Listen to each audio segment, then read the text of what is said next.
നബി സല്ലല്ലാഹു അലൈഹി വസല്ലമയും സഹാബത്തും അവിടുത്തെ വഫാത്തിന് ശേഷം ജീവിച്ചിരുന്ന 9 ഭാര്യമാരും അനുഷ്ഠിച്ചിട്ടില്ലാത്ത മൗലിദാഘോഷം, ജന്മദിനാഘോഷം, അതേപോലെ ആദ്യ തലമുറ എന്ന് വിശേഷിപ്പിക്കപ്പെട്ട 3 തലമുറയും 4 മദ്ഹബിൻ്റെ ഇമാമികളും ഒന്നും ആഘോഷിച്ചിട്ടില്ലാത്ത ആ ആഘോഷം മുളഫർ രാജാവ് തുടങ്ങി വെക്കുന്നത് കൊണ്ട് ഇസ്ലാമിൽ അത് സുന്നത്താകുമോ? ആകുമായിരുന്നെങ്കിൽ ഇമാം ഇബ്നു ഹജർ അൽ അസ്ഖലാനിയെ പോലുള്ള, ഇമാം സഖാവിയെ പോലുള്ള ആളുകൾ അതേപ്പറ്റി പറഞ്ഞത് ബൽ ഹുവ ബിദ്അ അഹ്ദസഹൽ ബത്താലൂൻ യഅ്തനാ ബിഹൽ അക്കാലൂൻ എന്ന് ഇമാം സഖാവി എല്ലാം പറഞ്ഞിരിക്കുന്നതായി കാണാം.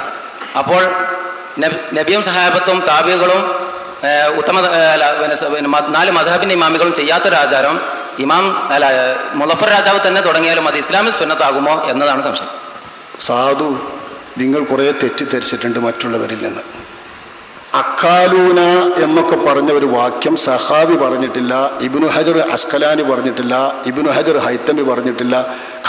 നുണ, അവരുടെ പേരിൽ കല്ല് വെച്ച നുണ കെട്ടിയുണ്ടാക്കുന്നതാണിത്.